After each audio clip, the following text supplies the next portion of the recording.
من الشیطان الرجیم بسم اللہ الرحمن الرحیم قال اللہ تبارک و تعالی فی کلام المجید و فرقان الحمید الذین یتبعون الرسول النبی الأمی صدق اللہ مولانا العلی العظیم صلوات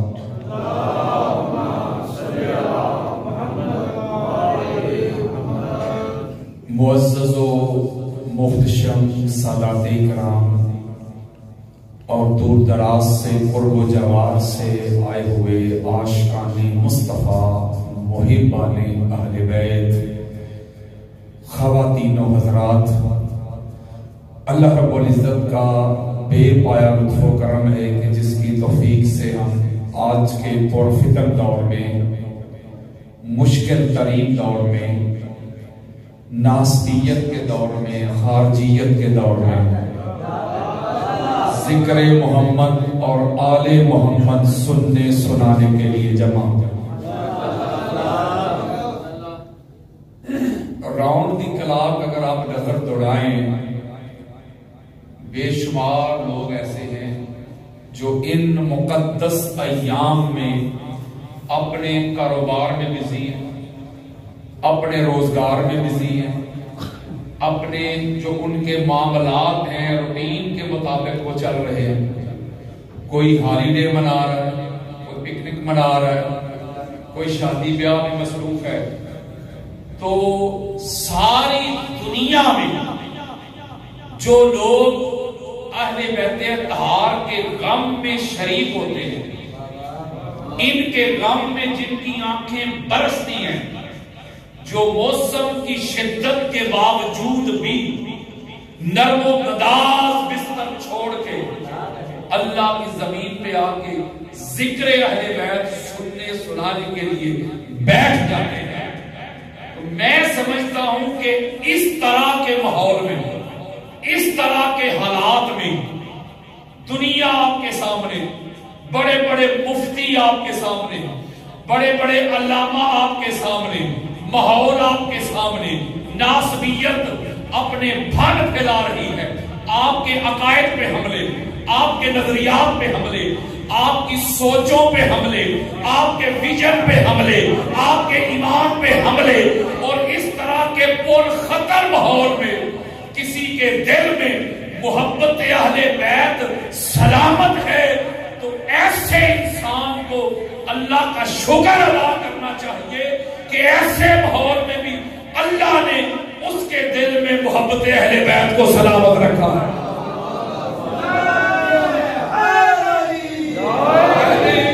میں نے بڑی بڑی گاڑیوں والے، بڑی بڑی جگیروں والے، بڑے بڑے عہدہ و منصب والے محبت اہل بیت، معرفت اہل بیت کی دولت اور نعمت سے محروم، میں نے گاڑیوں میں بیٹھے ہوئے بھی ایسے کنگلے دیکھے ہیں، اور میں نے محبت اہل بیت کی دولت سے مالا مال، لبریز، مزین، وہ ریڑی لگانے والے، وہ چھاپڑی اٹھانے والے بھی میں نے ایسے دولت مند دیکھے ہیں۔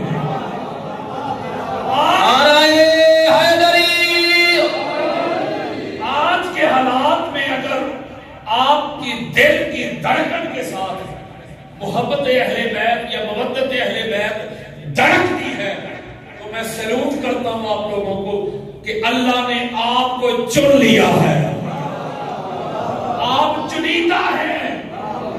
ذرا غور کریں نا، تھوڑا سا پیچھے جا کے ذرا ہسٹری کا مطالعہ کریں، کتب حدیث پڑھیں، کتب سید پڑھیں، کتب تفاسیر پڑھیں، شیعہ سنی سے نکل کے پڑھیں، آپ کو سمجھ آئے گی کہ یار وقت کے جو بادشاہ تھے، وقت کے جو حکمران تھے، انہوں نے اہل بیت کے غلاموں کو مال کی پیشکش بھی کی، امارت کی پیشکش بھی کی، عہدہ و منصب کی پیشکش بھی کی، مگر وہ کون سا نشہ چکھ لیا تھا میس میں تبار نے، وہ کون سا راز پا لیا تھا عمار ابن یاسر نے، وہ کون سی حقیقت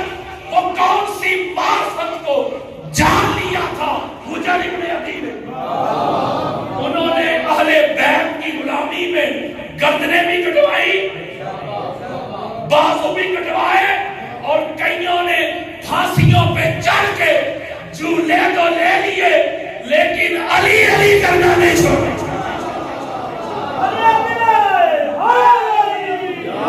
زبان کے ساتھ دل بولا,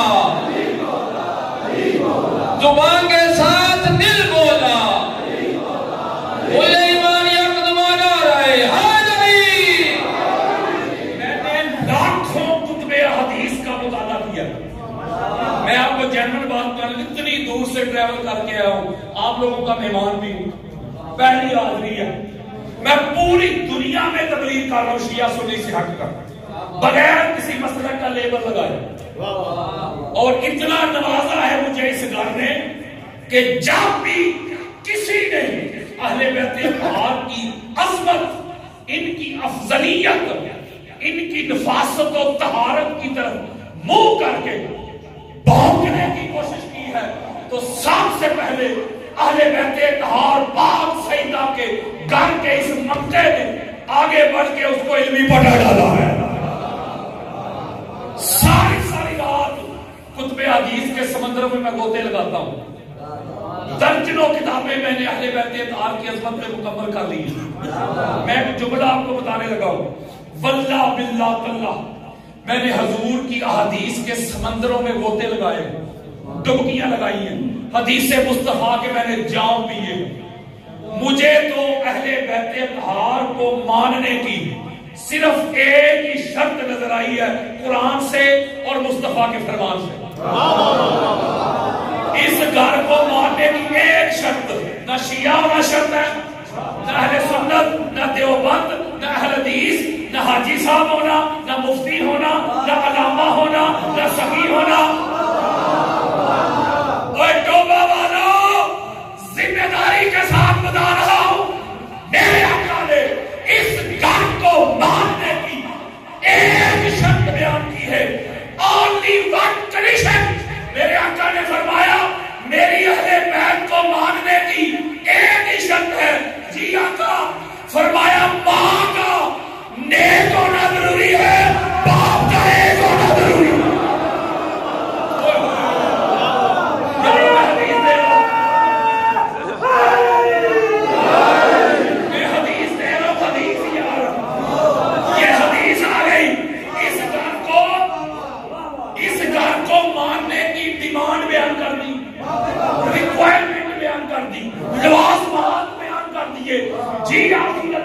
فرمایا ماں کا نیک ہونا شرط ہے, باپ کا ایک ہونا. اب میری طرف آؤ, یہ حدیث ہے. جب یہ حدیث آ گئی, آؤ پھر بخاری, مسلم, ابو داؤد, نسائی, ترمذی, ابن ماجہ, حاکم, قسطلانی, اسقلانی, سیوطی, بہقی, طبرانی, قاضی عیاض, ابن حجر مکی.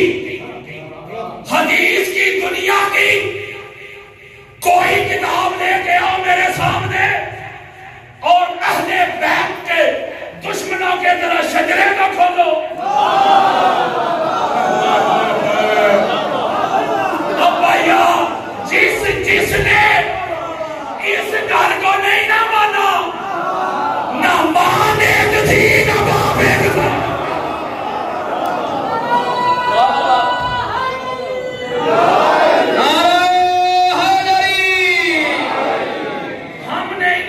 شیعہ سنی میں اگایا ہوا ہے. نہ مولوی جی, اگر تیرا دل محبت اہل بیت, محبت اہل بیت, تعظیم اہل بیت, معرفت اہل بیت سے خالی ہے نا, تو فتوے نہ تلاش کر, جا کے ماں سے سوال کر. آپ آئی ڈی کارڈ بنواتے ہیں, پاسپورٹ بنوانے کے لیے جاتے ہیں کہ نہیں؟ بولو.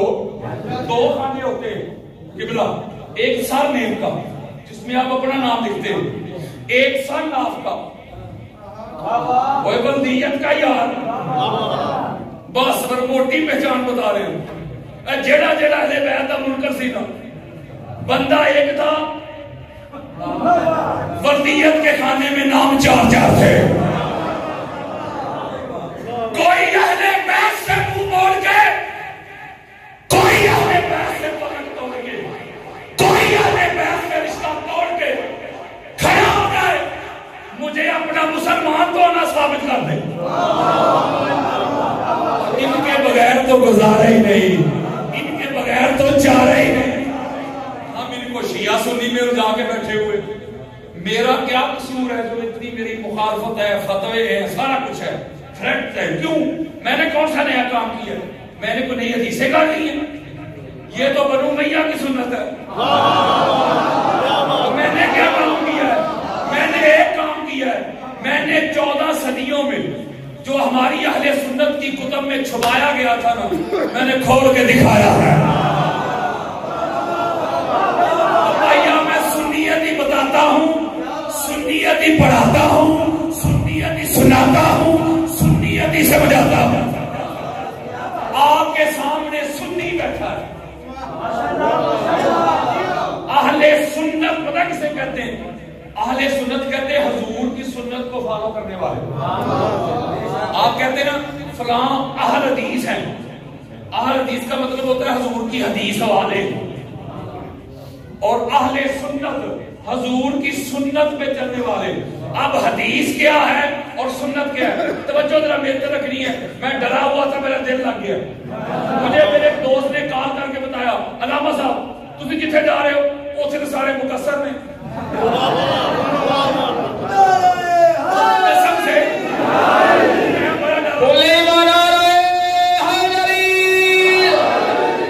میں نے کہا یار میں تو ولایت والا بندہ ہوں، ذرا سا مجھے کتنے پھنسا دیتا جی۔ وہ اپنا صفائی کرنے لگے، نہیں ایسی کوئی بات نہیں، آپ کو کسی نے غلط بتایا ہے، لیکن میرا دل لگ گیا۔ اگر مقصر ایسے ہوتے ہیں تو پھر ہم سارے مقصر ہی ہیں۔ میں ایک بات سمجھانے لگا ہوں،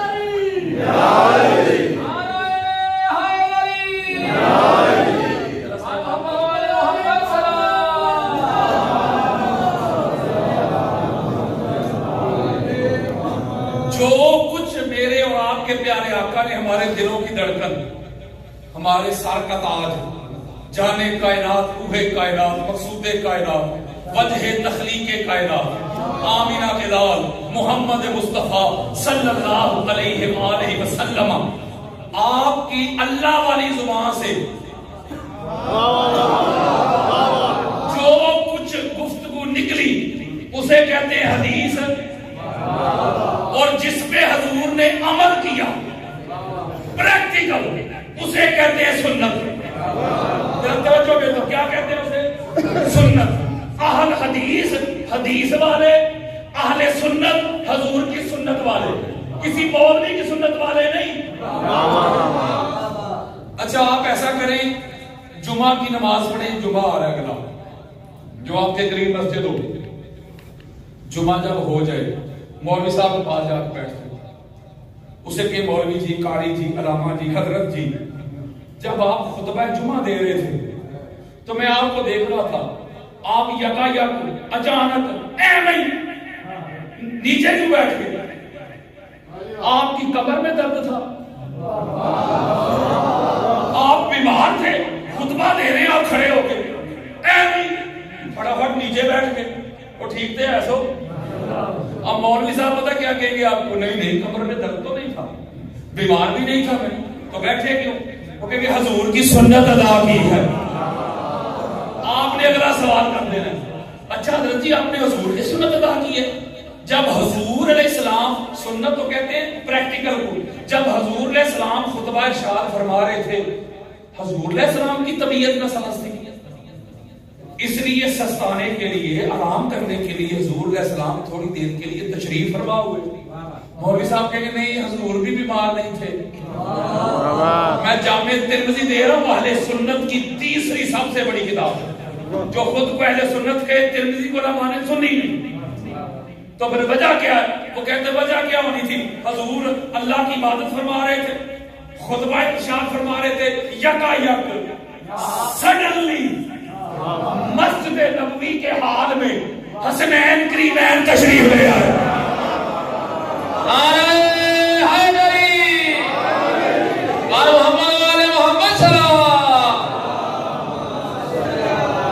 آقا علیہ السلام نے اللہ کی عبادت روک دی، مؤخر کر دی، ممبر سے نیچے تشریف لائے، حسنین کریمین کو اٹھایا، ممبر پہ تشریف فرما ہوئے، گود میں بٹھا کر پھر اللہ کی عبادت شروع کی۔ کا مطلب یہ ہوا جب تک مولوی جی آج نام حسنین کریمین تشریف لا رہے ہیں، آج جب تک تو حسنین کریمین کے ادب والی سنت ادا نہیں نہ کرتا مولوی، نہ خطبہ ہوتا ہے نہ جمعہ ہوتا ہے۔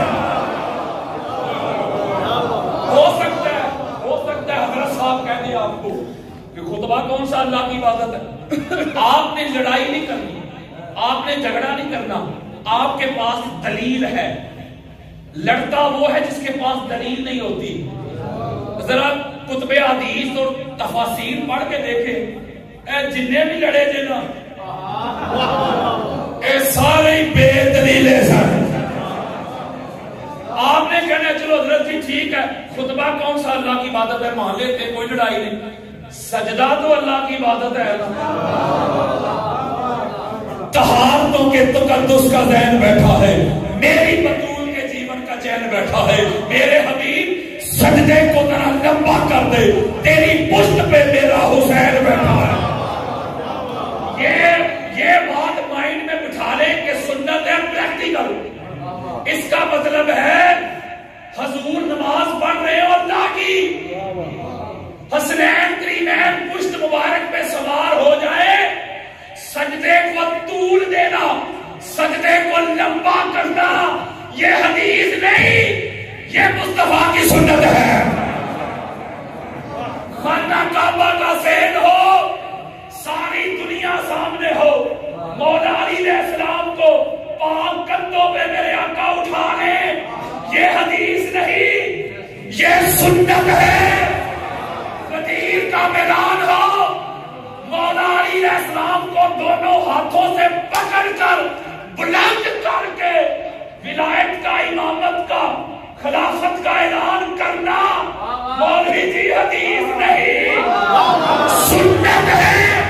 پاک سیدہ بابا جان کو ملنے کے لیے تشریف لائے، کھڑے ہو جانا،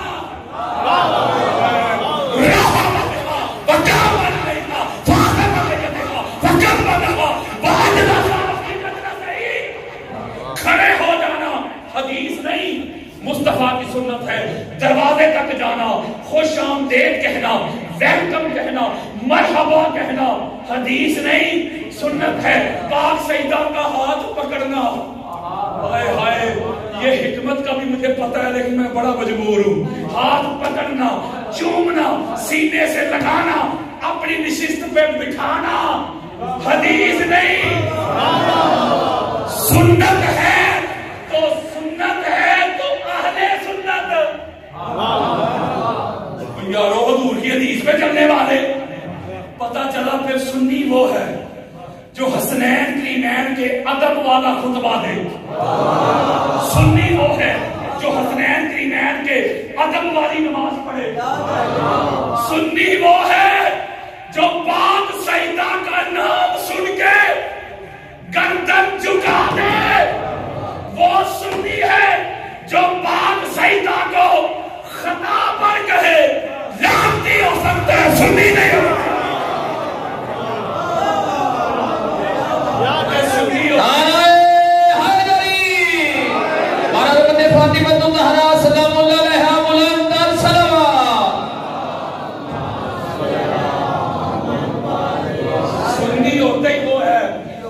دل میں بھی محبت اہل بیت ہو، جس کے ہونٹوں پہ بھی اہل بیت کی عظمت کے ترانے ہوں۔ سنیوں سے بڑھ کر کون اہل بیت کی عظمت کے ڈنکے بجانے والا؟ سنیت کا چہرہ بگاڑ کے پیش کیا جاتا ہے۔ میں تو سنیت کا مقدمہ لڑ رہا ہوں۔ مجھے یاد لوگ کہتے ہیں آپ شیعہ کے مجلسوں میں کیوں جاتے ہیں؟ میں نے کہا مجھے کوئی ایک شیعہ بتاؤ یا دکھاؤ جو کہہ رہا ہوں میری مجلس، وہ شیعہ کی مجلس نہیں، یہ مجلس حسین ہے۔ اور وہ جو مخالفت کرتے ہیں، میں جنرل بات بتا رہا ہوں، مخالفت کرتے ہیں میری یا کہتے ہیں کیوں جاتے ہو، مجھے کال کر کے کہتے ہیں ہمیں بھی شیعہ کا پروگرام بے شک پڑھا دے لیکن پیچھے علم نظر نہ آئے ریکارڈنگ میں۔ میں کہا واہ منافقہ، تینوں تکلیف بھی ہوئی ہے تو کہا دی باز دے علم تو ہوئی ہے۔ علم بھی میں کیا بھائی شیعہ کا نہیں ہوں. تو دنیا میں شیعہ بنے تو صحیح یار.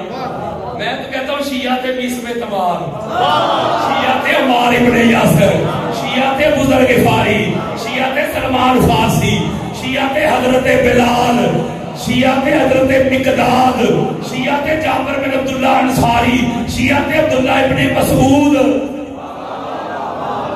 ہم تو ان کے غلام بھی بن جائیں تو یہ بھی ہمارے لیے سعادت ہے. میں تو محبت بانٹتا ہوں. میں تو آج کے دور میں شیعہ سنی بھائی بھائی کا نعرہ لے کے نکلا ہوں. میں تو کہتا ہوں اپنی فقہ کو چھوڑو نہ, دوسری کو چھیڑو نہ, قریب آ جاؤ, نفرتیں ذبح کر دو, قدورتیں ختم کر دو. مفتی صاحب آپ کا علاقہ بھی وہی ہے. شیعہ کو کافر دیواروں پہ لکھنے سے شیعہ کافر نہیں ہوتا. کافر وہ ہوتا ہے جسے اللہ قرآن میں کافر لکھتا ہے.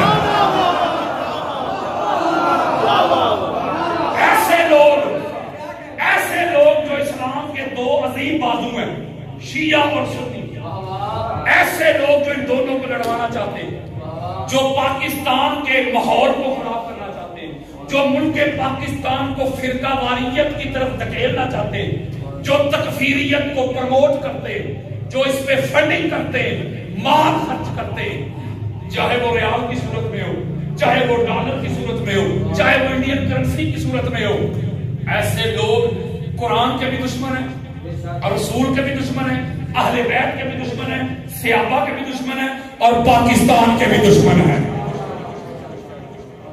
ہم بتانا چاہتے ہیں پاکستان کے اداروں کو, پاکستان کی عدلیہ کو, پاکستان کی حکومت کو, حسینی بڑے پرامن ہوتے ہیں اور ملک پاکستان میں بڑا پیارا ہے.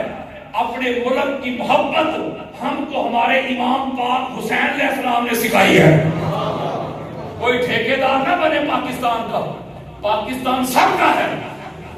اس لیے ایسے عناصر کو دیکھیں جن کو محبت بڑی تکلیف دیتی ہے, اتحاد بڑا تکلیف دیتا ہے, جن کو پیار محبت کی باتیں پسند ہی نہیں ہیں. میں اکثر کہا کرتا ہوں, بڑا معروف جملہ ہے, کروڑوں لوگوں نے دیکھا بھی اور سنا بھی ہے, لوگوں تک کنوے کیا ہے. میں اکثر کہتا ہوں یار, جب پاکستان بنانا تھا, آج جو کچھ حالات چل رہے ہیں, شیعہ کے پاس نہیں جانا, فلاں کے پاس نہیں جانا, ان کے جنازے نہیں پڑھنے, یہ وہ اگر مگر اف بٹ, آپ کو پتا ہے سارا یار, جو اس طرح کے حالات چل رہے ہیں. میں ایک بات کرتا ہوں یار, جب ملک پاکستان بنانا تھا تو لیڈر ایک شیعہ تھا.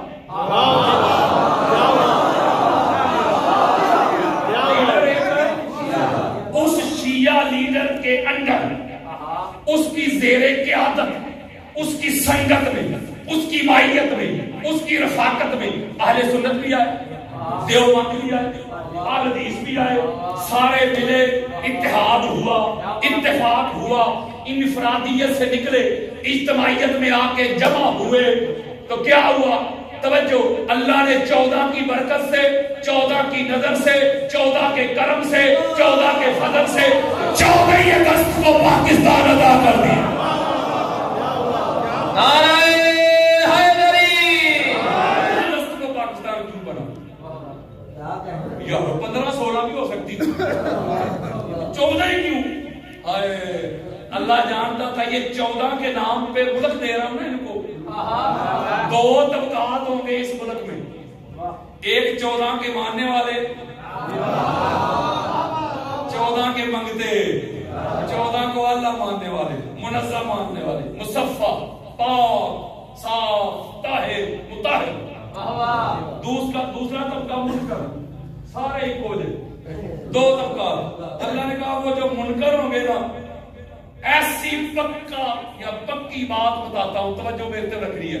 اللہ نے 14 کے عدد کو ایسا پکا کیا کہ ماننے والے تو سارا سال مانیں گے, لیکن جو منکر ہوں گے نا وہ بھی کہیں گے کل 14 ہے, پرسوں 14 ہے, ترسوں 14 ہے, نئے کپڑے سلوائیں گے, وہ بھی اور نہیں پاکستان کا علم اٹھائیں گے, وہ بھی 14 کہہ کے منکر بھی جشن منائیں گے. یہ ہے راز 14 کا.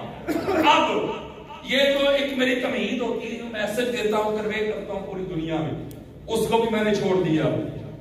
اب ایک نقطہ میں نے قرآن اور حدیث سے سنانا ہے، اتنی دور سے چل کے آیا ہوں، آپ بھی چل کے آئے ہیں، تو میں نہ آپ کو ٹیسٹ میچ، نہ ون ڈے، نہ T20، سپر اوور،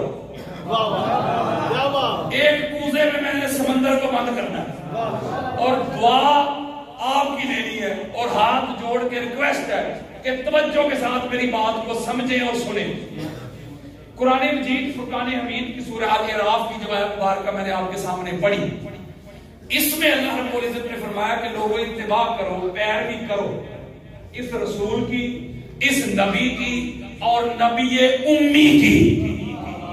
کس نبی کی؟ ذرا بولو یار، نبی امی، اتباع۔ اس کا مطلب ہے جب اتباع کی بات کی نا اللہ نے، حضور علیہ السلام کی آگے جو خصلت بیان کی خصائص میں سے، وہ بیان کی امیت، کہ اتباع کرو نبی امی کی۔ اس کا مطلب ہے جس کی اتباع کرنی ہے نا، اس کا امی ہونا ضروری ہے۔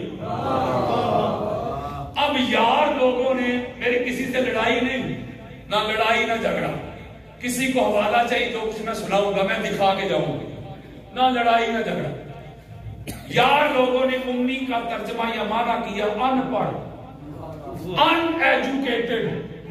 آپ کے اس شہر میں ٹوبہ میں سکول ہے جی، کالج بھی، میرے بھائی کہہ رہے ہیں بے شمار ہیں، کسی سکول یا کالج میں کوئی پروفیسر یا ٹیچر ایسا ہے جو ان پڑھ ہو؟ جی بولو یا آپ کہیں گے ان پڑھ کیسے رکھیں گے؟ ان پڑھوں کو تو پڑھانا ہے۔ تو پتا چلا ان پڑھوں کو پڑھانے کے لیے پڑھا لکھا رکھا جاتا ہے۔ یہ تو سکول کے انتظامیہ کا جو صدر ہے یا کالج انتظامیہ کا جو صدر ہے، اسے بھی اتنی سینس ہے، اتنا شعور اسے بھی ہے کہ ان پڑھوں کو پڑھانے کے لیے پڑھا لکھا رکھتے ہیں۔ تو قرآن پڑھے نا، متعدد مقامات پہ اللہ رب العزت نے فرمایا کہ سونیا میں نے تجھے بھیجا ہی ان پڑھوں کو پڑھانے کے لیے ہے۔ تو خود پڑھے نہیں تھے تو پڑھاتے کیسے؟ اس کا مطلب ہے امی کا معنی ان پڑھ نہیں، امی نکلا ہے امن سے۔ عربی زبان کا ایک قاعدہ ہے کہ عربی کا ایک مادہ ہوتا ہے، روٹ ورڈ جسے کہتے ہیں، جو میرے پڑھے لکھے دوست یا بیٹے ہیں یا بیٹیاں سن رہی ہیں، روٹ ورڈ مادہ جس سے الفاظ نکلتے ہیں، عربی میں یہ اصول ہے، وہ مادہ جہاں جہاں بھی ملے اس کا معنی وہ ضرور ہوتا ہے۔ مثلا علم، عین لام اور میم، یہ جو تین حروف ہے نا، عین لام اور میم بنا علم، اس کا مطلب ہے نالج، جاننا، فہم، شعور، ادراک۔ اب یہ تینوں جو حروف ہیں، عین لام اور میم، یہ جو بات ہے، یہ جہاں جہاں آپ کو نظر آئے گا اس کا معنی جاننا ضرور ہوگا۔ یعنی علم سے، عین لام اور میم سے بنا معلم، عین لام اور میم ہے کہ نہیں؟ معلم کا کیا معنی؟ علم پڑھانے والا۔ اسی سے بنا متعلم، عین لام اور میم آیا کہ نہیں؟ علم پڑھنے والا۔ اسی سے بنا علامہ، علم والا۔ اسی سے بنا عالم، وہ بھی علم والا۔ اسی سے بنا معلوم، جاننے والا۔ اس کا مطلب ہے یہ عین لام اور میم جہاں جہاں آپ کو نظر آ رہے ہیں معنی ضرور وہی ہے۔ یہ جو امی ہے نا، یہ نکلا ہے امن سے، امن سے ہے امی، اور امن کا معنی ہوتا ہے اصل، اوریجن۔ یہ تھوڑا سا حصہ برداشت کرنے کو 2-4 منٹ مشکل، آگے آسان آ جائے گا۔ آپ کے لیے مشکل نہیں ہونا چاہیے، آپ بھی نہ سمجھے تو سمجھے گا کون؟ یعنی امن، اس کا معنی ہوتا ہے اصل، اوریجن، ابتدا، بگننگ، آغاز، جڑ، روٹ، فاؤنڈیشن، بنیاد۔ ماں کو بھی کہتے ہیں نا امن، تو ماں اس لیے امن ہے کہ بچے کی ابتدا ماں سے، بچے کا آغاز ماں سے، بچے کی بگننگ ماں سے، اس لیے اسے بھی کہتے ہیں امن۔ سائنس بھی کہتی ہے، قرآن بھی کہتا ہے، اس زمین کے اوپر پانی پانی تھا، جو زمین کا پہلا ٹکڑا نمودار ہوا، پہلی بستی بنی، وہ تھی شہر مکہ۔ قرآن پڑھے اسے کہتے ہیں ام القرآن۔ اس دریا کی بگننگ، ابتدا، اس کی اصل، اس کی اوریجن، اس کا مبدا قرآن کی پہلی سورہ ہے سورہ فاتحہ۔ قرآن کی سورہ شروع ہے، بولو یا سورہ فاتحہ الحمدللہ رب العالمین، تو اسے کہتے ام القرآن۔ قرآن کی ان پڑھ قرآن نہیں، قرآن کا آغاز، قرآن کی ابتدا، قرآن کی بگننگ، جتنے بھی علوم ہیں یا ہماری تقدیر ہے، سارا کچھ کہتے ہیں نا لوہے محفوظ میں لکھا ہوا ہے، یہ میں تھوڑا کہہ رہا ہوں، قرآن کہتا ہے وَإِنَّهُ فِي أُمِّ الْكِتَابِ، اسے کہتے ہیں ام الکتاب۔ اس کا مطلب یہ ہو کہ امن اور امی کا معنی بنا توجہ، اوریجن، اصل، مبدا، جس سے کوئی چیز بنے، جس سے کسی کا آغاز ہو، جس سے کسی کی ابتدا ہو، اسے کہتے ہیں امی۔ اللہ نے کہا لوگوں اتباع کرو، پیروی کرو اس رسول کی، اس نبی کی، جو نبی امی ہے۔ سونیا سب سے پہلے میں نے تیرے نور کو بنایا، پھر اسی نور سے میں نے زمین کو بنایا، آسمان کو بنایا، اپنے عرش کو بنایا، چاند کو بنایا، سورج کو بنایا، جنت کو بنایا۔ ساری کائنات کی اصل محمد مصطفیٰ ہے، کائنات کی اوریجن محمد مصطفیٰ ہے، کائنات کا مبدا محمد مصطفیٰ ہے۔ پتا چلا اتباع اس کی ہو سکتی ہے جس کے پاس امیت کا فیض ہو۔ نعرہ حیدری، سیدی مرشدی، سیدی مرشدی، ہم اپنے نبی کے، ہم اپنے نبی کے، ہم شیر چلی کے، کل ایمان یکلما نعرہ حیدری۔ اس کا مطلب ہے بڑی خاص بات دینے لگا ہوں، سارا سال تڑپیں گے ہاتھ جوڑ کے، توجہ میرے طرف رکھیے۔ اس کا مطلب ہے ساری کائنات کی اصل حضور ہو گئے، مبدا حضور ہو گئے، بگننگ حضور ہو گئے، اوریجن حضور ہو گئے، ساری کائنات کی اصل۔ اب جو اگلی حدیث سنانے لگا ہوں ذرا دلوں پہ ہاتھ رکھو۔ امام عبد الرؤف المناوی، ان کی کتاب ہے اتحاف السائر، صفحہ نمبر ہے 73۔ اہل سنت کے چوٹی کے امام ہیں۔ کسی کو حدیث چاہیے میں دکھا کے جاؤں گا، آپ کے بچوں کو بھی یہ حدیث یاد ہے، میرے موضوع سے ریلیٹڈ ہے، توجہ میری طرف رکھیے گا۔ میرے آقا فرماتے ہیں اِنَّا فاطمہ تو ام ابیہا، فاطمہ اپنے باپ کی ام ہے۔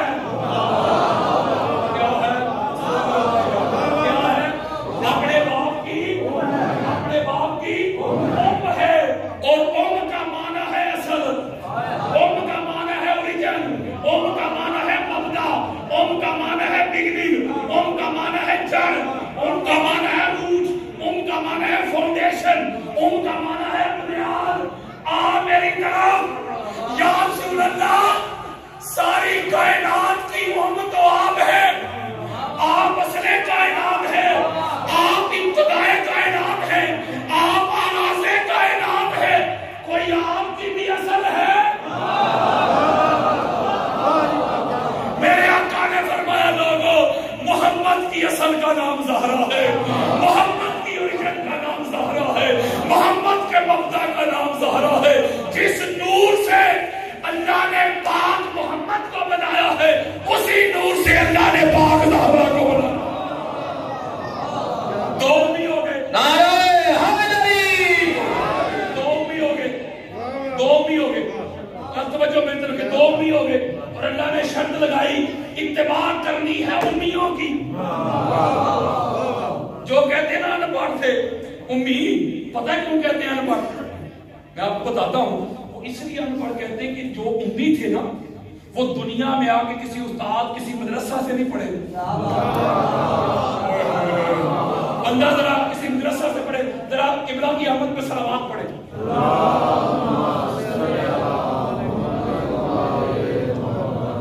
اگر تو وہ دنیا میں کسی ادارے, کسی اسکول, کسی مدرسہ یا کسی ادارے سے پڑھتے تو وہ کہتے پڑھے تھے. ان کو مغالطہ اس لیے لگ گیا کہ وہ دنیا میں کسی ادارہ سے نہیں پڑھے, اللہ نے پڑھا کے بھیجا. بس اتنا بھی فرق ہی. امی وہ ہوتا ہے جو دنیا میں آ کے کسی سے نہیں پڑھتا, اللہ اس کو پڑھا کے بھیجتا ہے. ان پڑھ والی بات نہیں. میں اس میں دلیل دیتا ہوں, کتنے حوالے دوں. اس گھر کے بچے اور اس گھر کی بچیاں وہ عالمہ غیر معلمہ ہیں. تو بھائیا وہ دنیا میں آ کے نہیں پڑھتے, اللہ پڑھا کے بھیجتا ہے. ٹھیک ہو گیا. دو امی حضور علیہ السلام کا فرمان سنو. میرے آقا فرماتے اس کو امام جلال الدین سیوطی خصائص الکبریٰ میں لے کے آیا اپنی دوسری جلد میں, صفحہ نمبر 73 اور 74 میں. میرے آقا فرماتے ہیں علی اصلی, علی میری اصل ہے, علی میری اوریجن ہے, مبدا ہے, بگننگ ہے, جڑ ہے, روٹ ہے, فاؤنڈیشن ہے. کسی کی آپ بھی تسلی نہ ہوئی ہو, کل چائے کی دکانوں پہ بیٹھ کر اگر مگر نہ کرنا, جرات ہے تو مجھے خطاب کے بعد ملنا, میں دکھا کے جاؤں گا.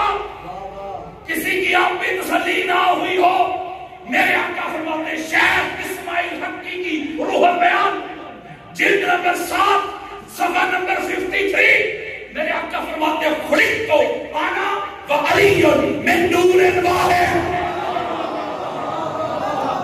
میں اور میرا بھائی علی ایک ہی نور سے. الناس من شجر شتى انا وعلی من شجرۃ واحدہ. میرے آقا فرماتے لوگ جدا جدا شجرہ سے, حسب سے, نسب سے, میں اور علی شجرہ بھی ہے, حسب بھی ہے, نسب بھی ہے, خاندان بھی ہے, نور بھی ہے. میرے آقا فرماتے یوم سلوہ هذا علی نامہ نامی وذبہ دمی هذا مفرج الکروب عنی هذا اسم اللہ وسیفہ ولعنۃ اللہ علی اعدائہ. میرے آقا فرماتے ہو میں سلمہ یہ میرا بھائی علی ہے, علی کا گوشت میرا گوشت, میرا گوشت علی کا گوشت, علی کا خون میرا خون, میرا خون علی کا خون. یہ ہم دکھ کو, مصیبت کو مجھ سے دور کرنے والا ہے. یہ اللہ کا شعر ہے, یہ اللہ کی تلوار ہے, یہ سیف اللہ ہے, یہ سیف اللہ ہے, یہ سیف اللہ ہے. اور علی کے ہر دشمن پہ اللہ کی لعنت بے شمار. زبان کے ساتھ دل بولا. اس کا مطلب ہے یہ حدیثیں دے رہا ہوں یار. میرے آقا فرماتے علی روحی, علی میری روح ہے, علی نفسی, علی محمد کی جان ہے. چلو یار میں ایک ہی حدیث میں رہا 14 کے 14 امی بتا دیتا ہوں. تشریف فرمایا برکت کے لیے, ورنہ 14 حدیثیں پڑھنی تھی, میں نے بھی 3 پڑھی ہیں, میں ایک میں 14 سناتا ہوں. اس حدیث کو بے شمار محدثین اہل سنت نے اپنے اپنے الفاظ کے ساتھ روایت کی ہے, الفاظ کے رد و بدل کے ساتھ. اسی حدیث کو امام احمد بن حنبل نے لیا ہے فضائل صحابہ میں, جلد نمبر 2 ہے. حدیث کا انٹرنیشنل نمبر ہے 1130. کسی کو حدیث چاہیے میرے موبائل میں پڑھی ہے. اسی حدیث کو امام خازم نے لیا اپنے مناقب الالفاظ میں, اور حنفی محدث گزرے ہیں. میں کسی مولوی کا حوالہ نہیں دے رہا. امام عبد الرزاق نے اس کو المصنف میں لیا, اور امام ابن ابی شیبہ پوری سیاستہ کے امام ہیں. اتنی بڑی شخصیت. اور امام احمد بن حنبل بخاری مسلم کے استاد ہیں, اور ہمارے اہل سنت میں بخاری مسلم کو شیخین کہتے ہیں. اب اس سے بڑی حدیث کی دنیا میں میں کتابیں میرے پاس نہیں جو دے رہا ہوں, اور ذرا دلوں پہ ہاتھ رکھو. حضرت سلمان فارسی رضی اللہ تعالیٰ عنہ حدیث کے راوی. سلمان فارسی صحابہ کے نام پہ سیمینار کرنے والوں, صحابہ کے نام پہ مساجد کے نام رکھنے والوں, مدارس کے نام رکھنے والوں, بیٹوں پوتوں کے نام رکھنے والوں, رکھنا چاہیے. ان کے عرس منانے والوں, 100 مسجدوں کے اعلان کرنے والوں کرنے چاہیے. لیکن تم کو ابو ذر غفاری کیوں نظر نہیں آتے؟ تم تم کو سلمان فارسی کیوں نظر نہیں آتے؟ تم کو حضرت بلال کیوں نظر نہیں آتے؟ تم کو حذیفہ بن یمان کیوں نظر نہیں آتے؟ تم کو عمار ابن یاسر کیوں نظر نہیں آتے؟ تم کو حضرت مقداد کیوں نظر نہیں آتے؟ تم کو جابر بن عبداللہ انصاری کیوں نظر نہیں آتے؟ تم کو ام المومنین حضرت ام سلمہ کیوں نظر نہیں آتے؟ یہ اس لیے نظر نہیں آتے مصطفیٰ کے صحابہ تھے، مرتضیٰ کے غلام تھے۔ بولے والا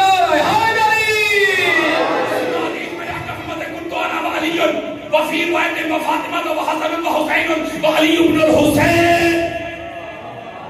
ذرا آپ نے جاگنا ہے، وہ میری بات وہ جو مجھے دوست نے کال کر کے بتائی تھی اس کو غلط ثابت کرنا ہے۔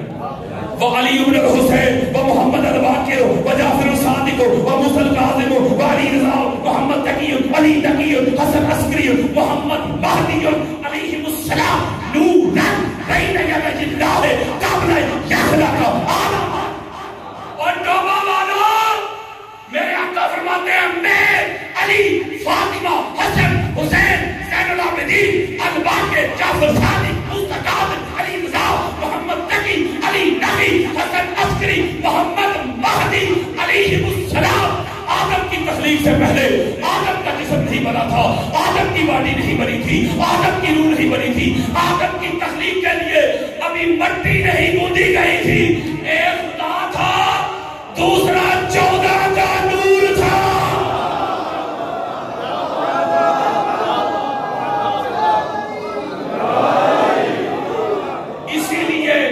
اسی لیے جن کی اتباع کرنی ہے وہ جو 14 ہی ہے، اور اللہ نے شرط لگا دی، اللہ نے اتباع کی ڈیمانڈ بیان کر دی، اس کے لوازمات بیان کر دیے، اس کی ریکوائرمنٹ بیان کر دی، شان امیت، شان امیت۔ اب آگے سنیں ایک نکتہ، میرے آقا فرمایا نا کہ بچوں کو بھی یاد ہے حدیث، فاطمہ تو بدلا تو منی، فاطمہ میرا بدلا ہے، فاطمہ تو مدغہ تو منی، فاطمہ میرا مدغہ ہے، فاطمہ تو شجرہ تو منی۔ یہ توجہ ذرا میرے طرف کہ مدغہ کا مسئلہ بیٹھے، مدغہ جو ہوتا ہے مدغہ، یہ انسان کے جسم کا وہ حصہ ہوتا ہے، وہ لوتھڑا ہوتا ہے، میں نہیں کہتا قرآن کہتا ہے۔ سورہ حج آیت نمبر 5، اور 5 کے نام پہ سینہ ٹھنڈا نہیں ہوتا۔ سورہ حج آیت نمبر 5 پڑھے جا کے اللہ نے انسان کی تخلیق کا جو پروسیس ہوتا ہے، جو اس کی سٹیجز ہوتی ہے وہ بیان کی ہے، جس کو 1400 سال بعد آج سائنس مان رہی ہے۔ رحم مادر میں، ماں کے بطن میں، پیٹ میں جو بچہ تربیت پاتا ہے یا پرورش پاتا ہے، پرورش اس کی جو سٹیجز ہوتی ہیں وہ قرآن میں بیان کی ہیں۔ میرے آقا نے سنو، فَإِنَّا خَلَقْنَاكُم مِّن تُرَابٍ ثُمَّ مِّن نُطْفَةٍ ثُمَّ مِّن عَلَقَةٍ ثُمَّ مِّن مُضْغَةٍ۔ توجہ بے طرف رکھیے، اللہ نے بیان کی کہ میں نے تمہاری کیمیائی تخلیق کی تراب سے، مٹی سے، پھر جو تمہاری حیاتیاتی تخلیق کی وہ کی ایک نطفہ سے، یعنی رحم مادر میں پہلے ایک نطفہ بنا، توجہ، پھر اگلی سٹیج آگی، نطفہ سے آگے بڑا معاملہ کیا آلہ کا ہینگنگ میس بن گیا، رحم مادر میں ایک جالا سا بن گیا، اگلی سٹیج آ گئی مدغہ۔ ہائے ہائے، جب مدغہ بنانا تو مدغہ میں اللہ روح ڈالتا ہے،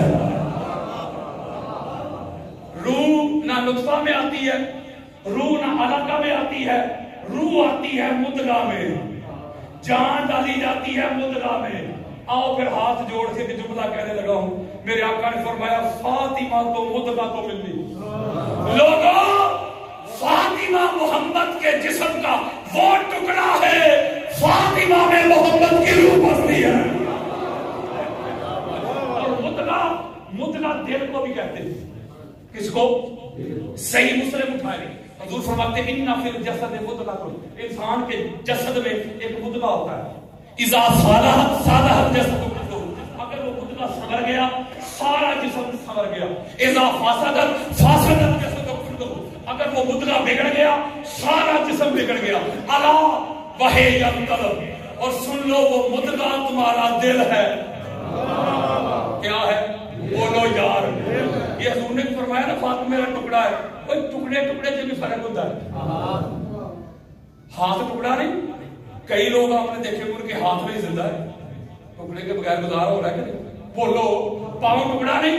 کئی لوگ ان کے پاؤں نہیں دیتا, آنکھ نہیں دیتا, پتا نہیں دیتا ہے. کوئی ایک انسان دیکھا ہے آپ نے؟ مجھے بتا دیجئے, دکھا دیجئے کہ جس کا دل نہ ہو اور وہ زندہ ہو. بولو میرے اکڑ پر میں فاطمہ کو مطلع تو ملنی. لوگوں فاطمہ محمد کا دل ہے. میں جو تم کو چلتا پھرتا اٹھتا بیٹھتا نظر آتا ہوں, میرے جسم میں دل بن کے جو دھڑکتی ہے اس کو پاک سیدہ کہتے ہیں. اس کا مطلب کیا ہوا؟ توجہ, اس کا مطلب جسم ایک ہو گیا حضور کا, جسم مبارک ایک ہو گیا نا حضور کا.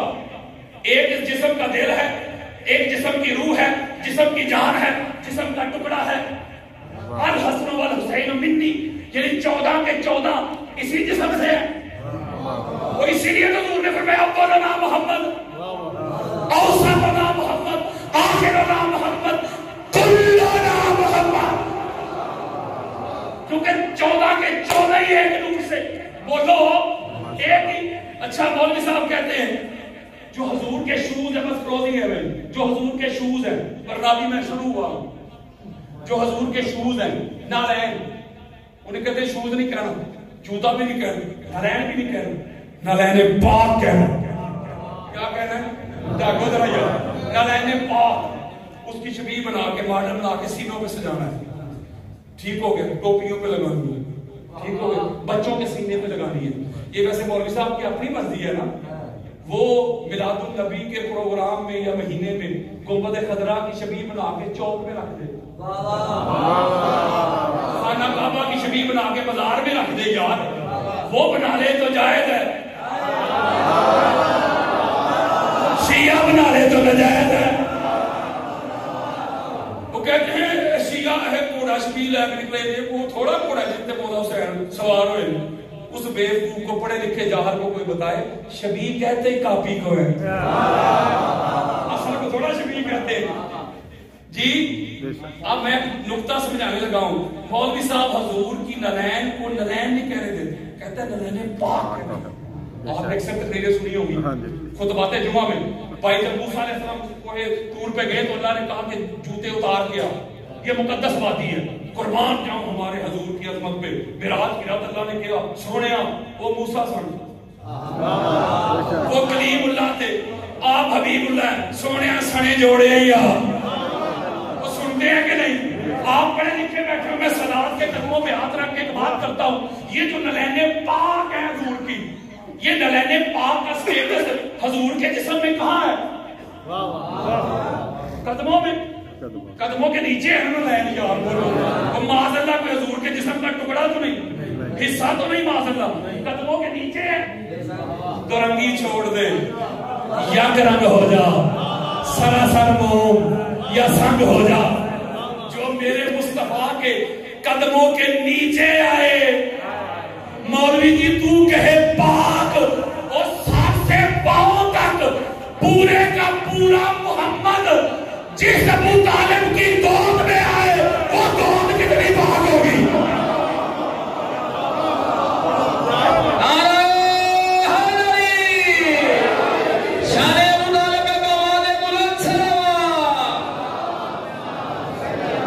یہ سب سے چھوٹا بچہ بیٹھا ہوا ہے, سب سے چھوٹا. میں اس کو یہ جو قبلہ کی گود میں بیٹھا ہوا ہے, میں اس کو قرآن پاک دوں اس بچے کو. بیٹا یہ لو قرآن پکڑو, ادھر رکھ دو. بچہ کہے گا مولوی تھوڑی بات ماری گئی, قرآن پاک پاک جگہ سے میرے کو دے ہو. ہائے ہائے, اوے قرآن. مولوی صاحب تیرے اندر بھی یہ سینس ہے, بچے میں بھی یہ شعور ہے کہ قرآن پاک ہے, اسے پاک جگہ پہ رکھنا ہے, تو اللہ کے بارے میں کیا خیال ہے؟ قرآن کو تو پاک جگہ پہ رکھنا گوارا نہ کرے, تو جو قرآن والا ہے اللہ کو بھی پتا ہے قرآن والا پاک ہے, اس کو پاک ابو طالب کی گود میں رکھنا ہے.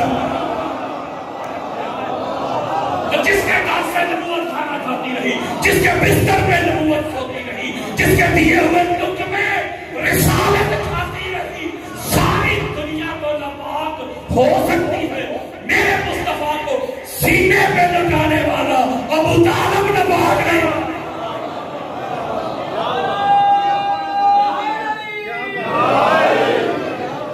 اسی لیے امت مومنین، اس کا مطلب جسم ایک ہے حضور کا، یہ 14 کے 14 اسی جسم کے جز ہیں، اور اس کو اکٹھا کرے تو کل بنتا ہے نا، الگ کرے تو جز بنتے.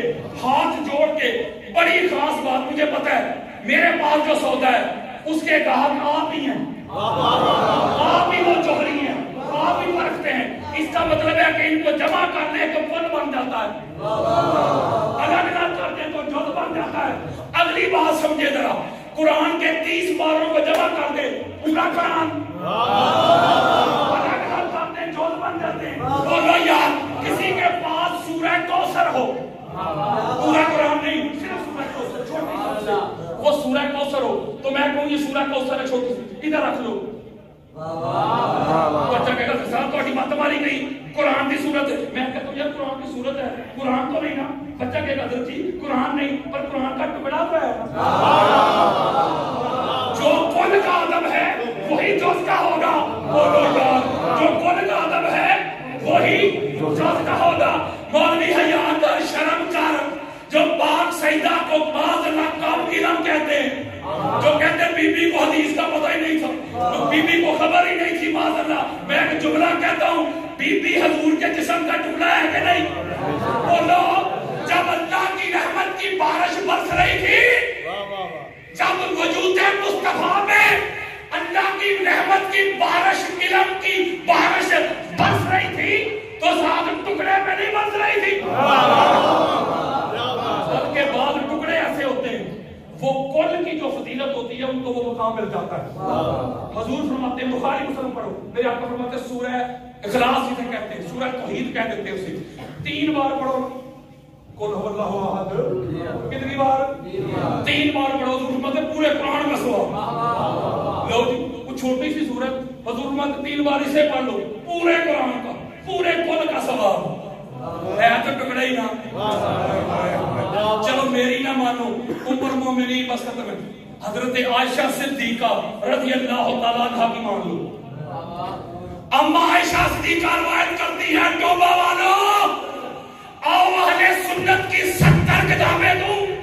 اما عائشہ صدیقہ فرماتی ہے، ما رأیت احدن قط اصدق من فاطمہ غیر ابیہا. اما عائشہ صدیقہ روایت کرتی ہے، پوری کائنات میں فاطمہ الزہرا کے بابا کے بعد فاطمہ الزہرا سے بڑا سچا میں نے کائنات میں کوئی دیکھا ہی نہیں ہے. اس کا مطلب ہے سچی سب سے بڑی صدیقہ الکبریٰ، سب سے زیادہ علم مولا علی علیہ السلام کے علم پہ، نالج پہ تو بیگانے بھی ساتھ چکاتے ہیں. کوئی بندہ ایسا ہے ہی نہیں جو بند حدیث ہو یا شیعہ ہو، اہل سنت ہو، رضوی ہو، بریلوی ہو، عیسائی ہو، سکھ ہو، ہندو ہو، یہودی ہو، ساری دنیا مانتی ہے کہ مولا علی علیہ السلام کے علم کو، نالج کو. میں اگر حدیثیں پڑھنا شروع کر دوں تو فجر ہو جائے. مولا کے علم کے اوپر حضور نے فرمایا العلم ستۃ احداث وعلم من خمسۃ احداث. اللہ نے علم کے 6 حصے کیے اور 5 کے 5 حصے علم کے، نالج کے اٹھا کے علی علیہ السلام کو عطا کر دی. اور 6واں حصہ وللناس صمد واحد، اور 6واں حصہ پوری کائنات میں تقسیم کیا. اور وہ جو 6واں حصہ پوری کائنات میں تقسیم ہوا ہے اس حصے میں بھی علی کا حصہ ہے، اور اس حصے میں بھی علی سب سے بڑا علم والا ہے. میں نے کراچی میں یہ حدیث پڑھی کہ چٹ آ گئی، حضرت جی تساں تے علی نو حضور تو بھی بتا دیتا ہے. اور میں کہا بھائیا حال تک تے میں دروازہ علم دا کوئی شہر تے سارا اگے پیا ہے، تیرا دروازے کا علم برداشت ہو رہا ہے، شہر کا کھولیا تے تیرا کی بنے گا. میں ایک نقطہ دے رہا ہوں کہ مولا کے علم پہ تو کسی کو اعتراض نہیں نا. میں کیا بتاؤں آپ کو، وقت نہیں قبلہ پہنچ چکے. اتنا بڑا میں کہتا ہوں علم کا خزانہ بلکہ منبع ہے. وہ علم تو اس گھر سے آپ کے خیرات لیتا ہے، علم تو اس گھر کا منگتا ہے، نوکر ہے، بھکاری ہے۔ اب امام عبدالرؤف مناوی تحفظ سائل میں آخری حدیث ہے، یہ روایت کرتے ہیں کہ سارے صحابہ بیٹھے ہوئے تھے، حضور علیہ السلام نے فرمایا میرے صحابیوں ایک سوال کرتا ہوں جواب دو۔ جی یا رسول اللہ، عورت کی سب سے زیادہ خوبی کیا ہے؟ یہ اہل سنت کی کتب دے، شیعہ کتب کا حوالہ میں نے زندگی میں نہیں دیا۔ ہر ایک صحابی نے اپنے اپنی علمی سطح کے مطابق جواب دیا۔ مولا علی علیہ السلام کی تشریف فرما دے، کہا یا رسول اللہ عورت کی سب سے بڑی خوبی یہ ہے کہ وہ غیر محرم کو نہ دیکھے۔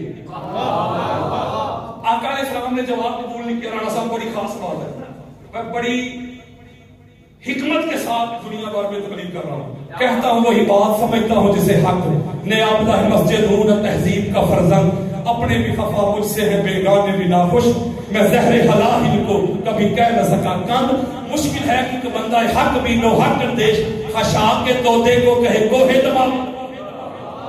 میرے آقا نے مولا علی علیہ السلام کا جواب قبول نہیں کیا۔ مولا علی علیہ السلام گھر تشریف لے بڑے پریشان کیوں نہ ہو، شاید علم کا سمندر جس دہلیز پہ آپ کے علم خیرات لیتا ہے، دور صدیقی ہو، دور فاروقی ہو، دور عثمانی ہو، جہاں بھی کوئی پھنسا تھا اسی گھر سے آپ اس کو حل ملا۔ عمر تو کیا کرتے تھے، لولا علی حالہ کا عمر، اگر علی آپ نہ ہوتے تو عمر ہلاک ہو جاتا۔ یعنی اتنا علم کا منبع اور سمندر یار، حضور نے جواب قبول نہیں کیا، پریشان آ گئے۔ پاک سیدہ فرماتی علی کیا بات ہے آپ پریشان لگ رہے ہیں؟ تو مولا فرماتے ہیں فاطمہ حضور نے ایک سوال پوچھا تھا کہ عورت کی سب سے زیادہ خوبی کیا ہے؟ میں نے کہا تھا سب سے زیادہ خوبی ہے غیر محرم کو نہ دیکھے۔ حضور نے جواب قبول نہیں کیا، اس لیے تھوڑا سا پریشان اور غمگین ہوں۔ پاک سیدہ فرماتی ہے میں ایک نکتہ دے رہا ہوں، اللہ کرے آپ سمجھ میں آ جائے۔ پاک سیدہ فرماتی ہے نہیں، عورت کی سب سے بڑی خوبی یہ نہیں کہ وہ غیر محرم کو نہ دیکھے، عورت کی سب سے بڑی خوبی یہ ہے کہ وہ خود کو ایسا رکھے، خود کو ایسا بنائے غیر محرم اسے نہ دیکھے۔ مولا علی علیہ السلام کے نماز پڑھنے کے لیے نماز ہو گئی۔ یا رسول اللہ آپ نے سوال کیا تھا، میں جواب دینا چاہتا ہوں۔ دو جواب علی، آپ نے کہا تھا عورت کی سب سے اعلیٰ عرفہ خوبی کیا ہے، میں جواب دیتا ہوں عورت کی سب سے اعلیٰ خوبی یہ ہے خود کو ایسا بنائے، خود کو ایسا رکھے غیر محرم اسے نہ دیکھے۔ میرے آقا مسکرا پڑے، ہائے ہائے، میرے آقا مسکرا کے فرماتے علی بتاؤ کس سے پوچھ کے آئے ہو؟ ہائے ہائے، میرے مولا فرماتے آقا فاطمہ تو زہرا سے پوچھ کے آیا ہوں۔ وہاں ایک جملہ بولا میرے آقا نے، میرے آقا نے فرمایا علی ہاں اس کا جواب زہرا ہی دے سکتی تھی، کیوں؟ فاطمہ تو بدعت منی، فاطمہ میرا ٹکڑا ہے۔ ایک جملہ دے رہا ہوں ہاتھ جوڑ کے سادات کے قدم چوم کے، مولوی جی مفتی جی، جو سیدہ جو بی بی مولا کل مصطفیٰ کے دروازہ علم کی استاد بن جائے، جس کے علم کا یہ لیول ہو، اسے اتنا تو علم ہوگا نا کہ نبیوں کی وراثت ہوتی ہے کہ نہیں ہوتی۔ ملا واحد حسین کاشفی یہ روایت لے کے آئے ہیں کہ آدھی رات کا وقت ہے، پاک سیدہ مولا علی علیہ السلام روایت کرتے ہیں، مجھے کہتی ہے علی آؤ حضور کا وصال ہو چکا ہے، بابا جان کی قبر انور کی زیارت کے لیے جانا ہے۔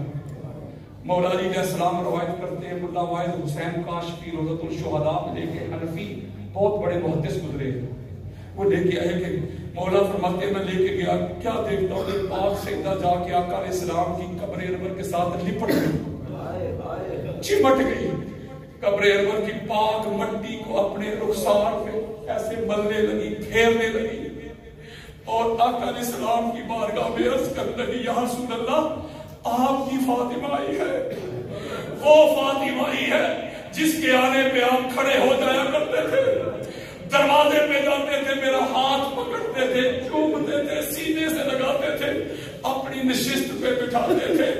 یا رسول اللہ آپ کے جانے کے بعد کوئی میری تہذیب میں کھڑے ہونے والا نہیں، یا رسول اللہ آپ کے بعد میرے حسنین کے لیے کوئی سجدوں کو طول نہیں دیتا، میرے حسنین قریبین کے لیے کوئی سواری نہیں بنتا، یا رسول اللہ آپ تو میرے لیے عرش سے کھانا منگوا لیا کرتے تھے، آپ سے میرا رونا برداشت نہیں ہوتا تھا، آپ تو میری بھوک کی خاطر جنت سے کھانے منگواتے تھے، میرے حسنین کے لیے جنت سے لباس منگوایا کرتے تھے۔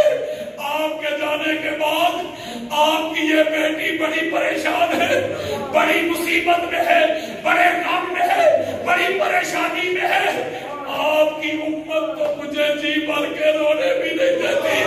اپنی بیٹیوں کو سینے سے لگانے والوں، اپنی بیٹیوں کو رانی کہنے والوں، اپنی بیٹیوں کی فرمائشیں پوری کرنے والوں، کوئی میری بیٹی، کوئی آپ کی بیٹی، کوئی زید کی بیٹی، کوئی بکر کی بیٹی، یہ بتا تو رسول